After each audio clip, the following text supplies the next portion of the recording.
How to fix selector on this combination bath tap shower setup. I have a combination tap shower setup for my bath that looks like this. The lever in the middle can be rotated left or right to choose between whether the water comes out the tap or out of the shower head.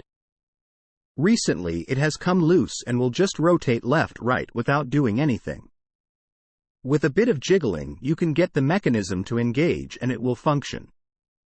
I'm assuming that there is a loose screw or similar that could be tightened to fix the lever back in place. But I can't figure out how I would be able to access such a screw. While I doubt anyone will be familiar with this exact model, I assume there are a few standard ways for this to work. Where should I start trying to dismantle it? I am in Germany in case that is relevant to the answer. Question from user Jack Aidley at Stack Exchange. Answer: the porcelain handle might unscrew, showing more options to get inside the diverter valve. It might just need to come off to be out of the way.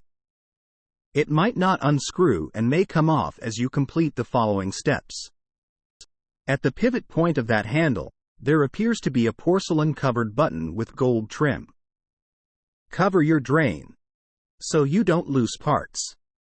Gently prying behind that gold trim should pop this button off, revealing a screw behind it.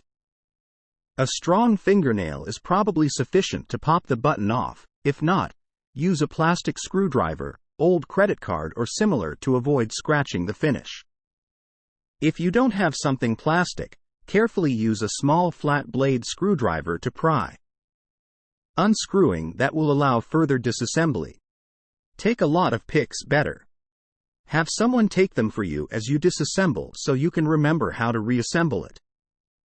Once you've got it disassembled, if you're not sure what's failing or how to fix it, please feel free to ask a new question about that portion of the process. Answer from user Freeman at Stack Exchange.